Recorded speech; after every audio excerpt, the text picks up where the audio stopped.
Halo semuanya, bagaimana kabar kalian hari ini? Semoga kalian dipenuhi dengan kebahagiaan di setiap harinya. Di bulan yang spesial ini, yaitu bulan di mana kita telah melewati Idul Fitri, kali ini Cupu Film akan mereview film yang bergenre animasi series yang berjudul Soul Land, di mana tokoh utama di film ini bernama Tang San. Dia dianggap anak yang tidak memiliki bakat istimewa dan terkesan bakat yang paling lemah dan paling tidak berguna, justru sebenarnya bakat langka yang berpotensi menjadi bakat yang terkuat yang pernah ada di muka bumi ini. Gimana alur cerita lengkapnya? Tanpa berlama-lama, langsung aja kita mainkan alur filmnya. Let's go! Alkisah diceritakan ratusan tahun lalu, ada seorang pemuda yang sangat mahir dan berbakat yang bernama Tang San. Di usianya yang masih sangat muda, dia telah menguasai banyak jurus tingkat tinggi, di antaranya ada mata iblis ungu dan tangan besi. Namun, di suatu hari dia melanggar aturan hukum sektenya dengan menyelinap ke perpustakaan terlarang dan mempelajari ilmu terlarang. Akhirnya, sewaktu dia telah ketahuan, dia dikejar mati-matian oleh para tetua sekte dengan tujuan ingin membunuhnya. Dari menyusuri hutan yang mematikan hingga sampai di tebing curam yang dinamakan Lembah Iblis. Karena sudah terpojok dan tidak bisa melarikan diri lagi, akhirnya ia pun memutuskan untuk terjun ke jurang dengan senyum di wajahnya dan tanpa rasa menyesal sedikit pun. Akan tetapi, setelah terjun ke dalam jurang, tiba-tiba ia pun bereinkarnasi dan terbangun kembali di tubuh anak kecil yang berusia 6 tahun yang hidup di sebuah daerah yang dinamakan Dataran Daulu. Tang San kecil tinggal di sebuah desa yang bernama Desa Roh Mulia bersama ayahnya, seorang pandai besi yang menghabiskan hidupnya dengan mabuk-mabukan. Untuk keperluan rumahnya, Tang San lah yang mengurusi keperluan sehari-hari dan menyiapkan makanan. Diceritakan melalui aturan desa tersebut, anak-anak yang berusia 6 tahun akan dikumpulkan oleh kepala desa untuk diuji apakah mereka memiliki kekuatan roh pelindung atau tidak. Si penguji tersebut dilakukan oleh seorang master roh yang bernama Suyanto yang berasal dari akademi di kota Nauding. Akhirnya, Tang San dan anak-anak itu pun diajak ke sebuah ruangan yang merupakan sebuah tempat untuk menguji kekuatan roh pelindung mereka. Singkat cerita, akhirnya anak pertama dipanggil untuk dilakukan pengujian. Dari tangan kanannya diketahui bahwa anak itu memiliki roh pelindung yang berwujud alat pertanian, yaitu sebuah sabit. Di tes kedua adalah tes untuk mengetahui seberapa besar tingkat kekuatan roh pelindungnya dengan cara menyentuh sebuah bola. Bola itu akan menyala terang jika anak tersebut memiliki cukup energi roh. Namun sayangnya anak pertama itu tidak memiliki energi roh yang cukup, sehingga dia pun dinyatakan gagal karena kekuatan rohnya tidak akan pernah bisa dikembangkan, dan hal itu pun dialami juga oleh anak lain yang memiliki roh pelindung bertipe alat pertanian semua. Akhirnya, hanya tersisa Tang San di ruangan itu sebagai peserta terakhir. Sewaktu tes dilakukan, Tang San menunjukkan jenis roh dengan wujud yang berbeda dengan anak-anak lain di desa itu. Di tangan kanannya muncul kekuatan roh pelindung dengan jenis roh pelindung rumput biru perak. Namun anehnya, di tangan kanannya juga muncul roh dengan lain dengan wujud palu. Namun, ia memilih untuk menyembunyikannya dan hanya menunjukkan roh pelindung di tangan kanannya saja. Suyanto pun terlihat kecewa dan menjelaskan bahwa rumput biru perak adalah tipe roh yang jauh tidak berguna dibanding dengan roh pelindung pertanian. Karena hal itu, Suyanto pun menghentikan tes tersebut dan enggan melanjutkan ke tes kedua. Karena sudah pesimis kalau Tang San tidak akan memiliki roh pelindung hebat dengan jenis itu. Akan tetapi, Tang San bersikeras untuk mencoba tes kedua tersebut. Dan ketika menyentuh bola tersebut, bola itu pun seketika menyala dan menerangi seluruh ruangan tersebut yang menandakan bahwa Tang San memiliki energi roh tingkat tinggi. Akan tetapi, si penguji tetap pesimis karena mengingat bahwa roh yang dimiliki Tang San adalah kekuatan roh tipe rumput biru perak yang bertipe roh yang lemah. Dan sepanjang sejarah, tidak ada catatan histori tipe roh tersebut bisa berkembang lebih jauh. Akan tetapi, setelah ujian tersebut telah usai, Pak Kepala Desa mendatangi Tang San dan memberitahu kabar gembira bahwa si penguji meninggalkan surat untuk Tang San bisa mendaftarkan dirinya ke Akademi Roh Pelindung di kota Naoding. Tang San pun langsung meminta izin untuk mendaftarkan diri ke akademi tersebut yang akan dilakukan 3 bulan yang akan datang. Namun, sang ayah pun menolak hal itu tanpa memberitahu alasan apapun. Tang San pun tidak menyerah dan menunjukkan kekuatan roh pelindung ganda yang dimilikinya yang berwujud palu haotian dan rumput biru perak. Setelah mengetahui bahwa sang anak mewarisi kekuatan roh peninggalan mendiang ibunya dan palu haotian milik sang ayahnya pun mulai mempertimbangkan keputusannya. Dari sini akhirnya terungkap masa lalu ibu Tang San yang gugur dalam sebuah perang di masa lalu. Dan ternyata ayah Tang San bukan orang sembarangan, alias orang yang sangat hebat di masanya. Akhirnya, ayah Tang San pun berubah pikiran dan menyetujui pilihan anaknya untuk masuk ke akademi tersebut. Namun, Tang San pun diwanti-wanti untuk tidak memberitahu kepada siapapun bahwa ia memiliki kekuatan palu haotian. Akhirnya, 3 bulan pun sudah berlalu. Dengan ditemani kepala desa, Tang San pun pergi untuk mendaftarkan diri ke akademi tersebut. Di saat yang bersamaan muncullah seorang gadis kecil yang lucu bernama Xiao Wu yang juga ingin mendaftarkan diri ke akademi tersebut. Tibalah Tang San di depan gerbang akademi. Akan tetapi, sewaktu ingin masuk, dia dihadang oleh penjaga gerbang dengan alasan tidak mempercayai surat undangan tersebut, dikarenakan penampilan kepala desa yang terlihat sangat miskin. Bahkan penjaga itu pun melempar undangan tersebut. Tang San yang sudah muak dengan situasi itu pun langsung memukul penjaga gerbang sampai penjaga itu terpental jauh. Ketika penjaga itu ingin menyerang balik, tiba-tiba datanglah seorang guru akademi yang bernama Master Xiao. Kemudian, Master Xiao memastikan bahwa surat itu asli dan bukan palsu, sehingga ia memperbolehkan Tang San untuk masuk. Diceritakan bahwa guru Xiao ini sudah tidak mengajar di akademi itu, akan tetapi kegiatannya adalah melakukan penelitian dan menguji bermacam-macam teori yang mengenai kekuatan roh pelindung dan mempelajari kelemahan dari setiap roh pelindung dan juga cara yang paling efektif dalam mengembangkan roh pelindung itu sendiri. Bahkan hanya dengan mengetahui bahwa roh milik Tang San adalah rumput biru perak dan energi roh penuh dari surat undangan, ia langsung bisa memastikan bahwa Tang San memiliki roh pelindung ganda. Setelah Tang San mendengar penjelasan yang diberikan Master Xiao, Tang San pun langsung terkagum dengannya. Master Xiao pun juga menjelaskan bahwa di masa depan Tang San berpotensi menjadi seorang master roh yang sangat hebat. Hingga akhirnya Tang San pun mengajukan diri untuk menjadi murid Master Xiao. Akhirnya setelah percakapan panjang itu, Master Xiao mengantar Tang San untuk mengurusi segala administrasi dan keperluannya di akademi. Namun, ketika Master Xiao pergi, ia mendengar petugas di akademi tersebut menghina dan merendahkan Master Xiao. Meskipun Tang San telah mendengar banyak komentar buruk tentang Master Xiao, Tang San tidak sedikit pun terpengaruh dan masih tetap akan terkagum terhadap Master Xiao. Setelah menyelesaikan administrasi, Tang San pun pergi ke asramanya.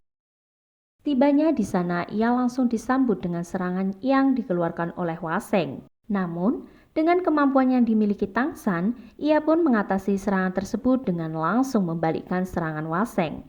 Hal itu pun membuat anak-anak di kamar itu kagum dan menjadikan Tang San sebagai ketua di kamar 07 sesuai aturan yang dibuat. Selang beberapa waktu datanglah Xiao Wu, yaitu perempuan yang bertemu Tang San di scan sebelumnya. Masih dalam rangka memperebutkan siapa yang pantas menjadi ketua di kamar 07, akhirnya mereka pun bertarung. Di pertarungan tersebut, Tang San pun akhirnya dapat dikalahkan oleh Xiao Wu, tapi dengan catatan bahwa Tang San tidak bertarung secara utuh menggunakan kemampuannya. Akan tetapi, Tang San juga terkagum akan kemampuan Xiao Wu yang belum pernah Tang San lihat sebelumnya. Dengan kemenangan itu, akhirnya Xiao Wu diangkat menjadi ketua yang baru. Para laki-laki di kamar itu secara sukarela menawarkan selimut mereka. Akan tetapi, Xiao Wu tetap ingin selimut dari Tang San untuk bisa digunakan berdua. Ketika mereka pergi ke kantin, beberapa anak lain mengajak Waseng. Ternyata diketahui bahwa di akademi tersebut beberapa tingkat di asrama itu dibagi menjadi beberapa bagian berdasarkan seberapa tinggi status sosial mereka. Sedang asrama yang ditempati Tang San hanyalah asrama biasa yang ditujukan untuk orang kurang mampu. Xiao Wu yang kesal ingin menantang mereka, akan tetapi hal itu langsung dicegah Tang San. Keesokan harinya, secara personal Tang San menemui Master Xiao untuk menunjukkan roh pelindung Palu Haotian miliknya. Setelah Master Xiao merasa bahwa roh milik Tang San sudah cukup memiliki energi untuk naik tingkatan, Master Xiao mengajak Tang San berburu cincin roh keesokan harinya. Apakah cincin roh itu? Cincin roh adalah kemampuan spiritual yang bertujuan untuk meningkatkan kemampuan roh pemiliknya, dan cara mendapatkannya adalah dengan cara membunuh siluman roh. Akan tetapi, Master Xiao juga melarang Tang San untuk menambah cincin roh di palu hautiannya, dikarenakan belum saatnya dia mengetahui alasannya. Akan lebih sangat penting untuk Tang San berfokus pada roh pelindung rumput biru peraknya saat ini. Tang San bisa mengembangkan kekuatan rumput biru peraknya agar dapat menjadi sebuah perangkap untuk membantu efektivitas di dalam pertarungan. Akan tetapi, di sini Tang San tidak boleh secara sembarangan memilih siluman hewan yang akan diambil. Karena harus ada kecocokan dengan tipe rohnya. Karena jika siluman yang diambil tidak cocok dengan jenis rohnya, maka risiko yang akan didapatkan adalah gagalnya naik level. Keesokan pagi, mereka pun pergi bersama ke hutan berburu di mana terdapat bermacam-macam siluman roh yang berkeliaran secara bebas. Di tengah perjalanan, Master Xiao memberikan sebuah sabuk yang berguna menampung barang-barang bawaan secara praktis. Di situ pula, Master Xiao menjelaskan klasifikasi siluman roh berdasarkan umurnya. Ada siluman roh yang berusia ratusan tahun, ribuan tahun, puluhan ribu tahun, ratusan ribu tahun, dan seterusnya. Semakin tua umur dari suatu siluman, maka energi yang didapatkan akan semakin besar pula. Akan tetapi, semakin kuat siluman roh, cara menaklukkannya pun semakin sulit, sehingga tak jarang para master roh saling bekerja sama dalam hal menaklukkan siluman roh. Setelah sampai di kawasan hutan berburu, ada banyak orang yang mencari anggota untuk diajak bekerja sama dalam menaklukkan siluman roh. Master Xiao memberitahu agar tidak mempercayai siapapun di tempat seperti itu. Lagi pula, untuk membangun sebuah tim dibutuhkan chemistry yang bagus agar dapat menghasilkan serangan yang powerful. Hutan berburu adalah tempat yang sangat dijaga ketat, sehingga untuk bisa masuk ke hutan haruslah memiliki ID card sebagai tanda kalau mereka memiliki izin untuk berburu. Sedangkan ID card-nya sendiri memiliki total 6 tingkatan yang ditujukan jelas dari simbol yang tertera di dalamnya. Simbol-simbol itu mewakili 6 master roh legendaris. Semakin tinggi tingkat ID card-nya, maka akan banyak pula hutan berburu yang dapat diakses. Setelah sampai di dalam hutan, mereka pun memulai perburuan. Di situ, Master Xiao mengeluarkan roh pelindung yang berwujud hewan mutasi bernama Malius Senpao. Kemampuannya adalah memiliki penciuman tajam dan bisa mengeluarkan kentut halilintar. Dijelaskan pula bahwa roh pelindung juga bisa melakukan mutasi, akan tetapi pada Master Xiao, roh pelindungnya justru bermutasi menjadi lemah. Hal inilah yang membuat Master Xiao hanya stop di level 30 yang membuatnya sering direndahkan oleh orang-orang di akademi. Mereka pun melanjutkan perjalanannya untuk masuk lebih jauh ke dalam hutan. Sempat beberapa kali bertemu dengan siluman roh, Akan tetapi dikarenakan umurnya masih sangat muda, maka belum cocok apabila digabungkan dengan roh pelindung milik Tangsan. Di tengah perjalanan, Master Xiao juga bertemu dengan siluman bambu yang memiliki kulit sangat keras yang berfungsi untuk pertahanan.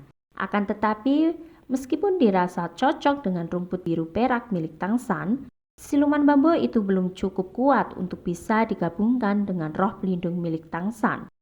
Master Xiao menyarankan agar Tangsan memilih siluman beracun dan memiliki pertahanan yang sangat tinggi. Pencarian siluman mereka pun berlarut sampai malam. Disitulah muncul siluman serigala yang bertujuan memangsa mereka.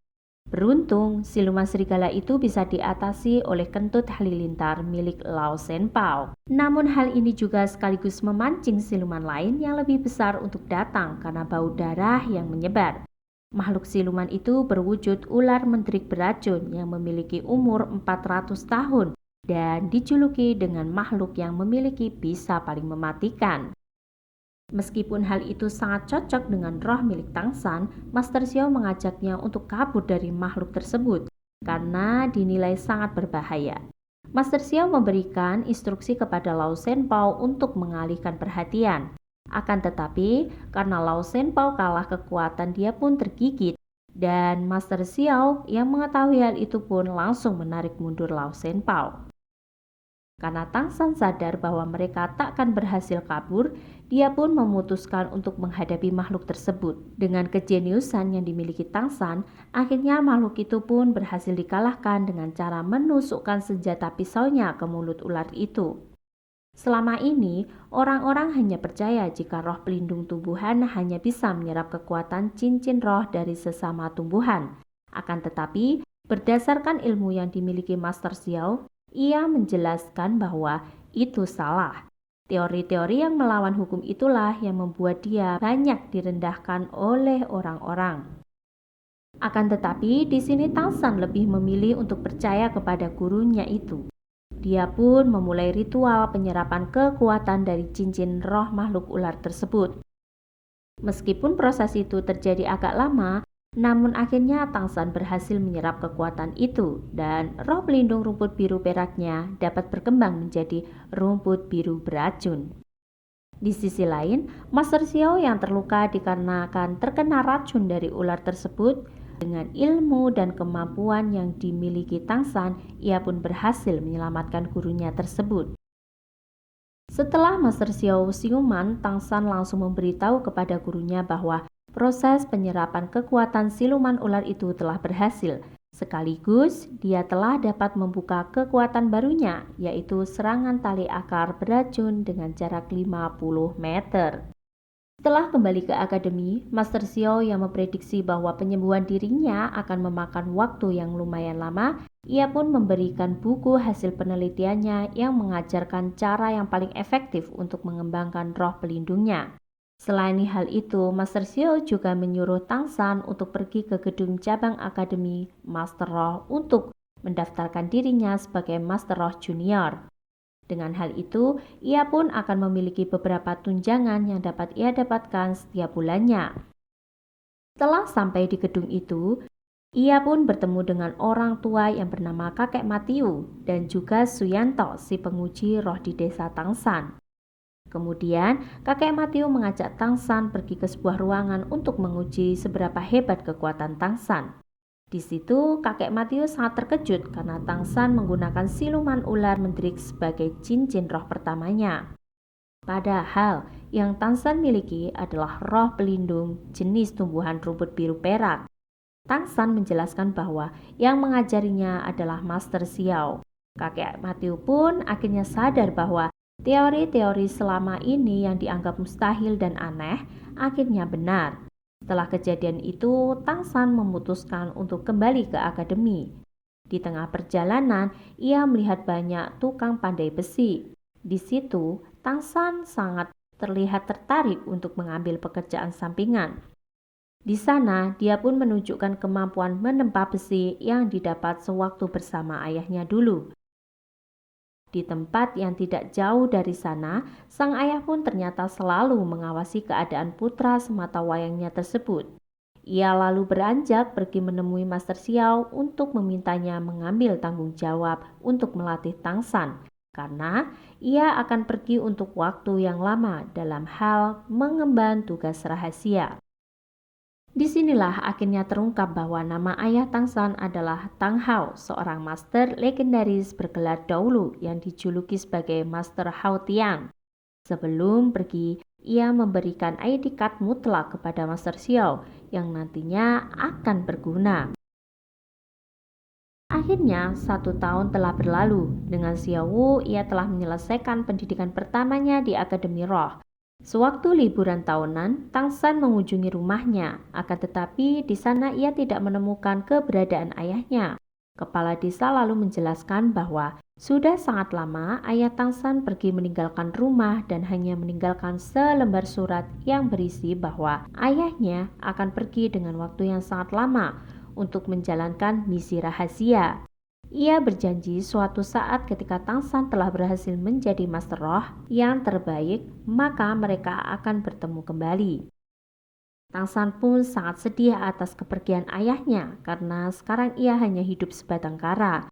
Karena bernasib sama dengan Xiao Wu, ia meminta Xiao Wu untuk menjadi adik angkatnya dan berjanji akan selalu melindunginya. Dan ia pun bertekad bahwa ia akan menjadi Master Roh terkuat yang pernah ada demi membuat ayahnya menjadi bangga. Dan akhirnya film pun harus bersambung saat seru-serunya. Dan bagaimana untuk kelanjutan dari alur film Soul Line ini? Nantikan terus kelanjutannya yang akan segera Mimin upload di video berikutnya. Dan sampai jumpa. Bye-bye guys.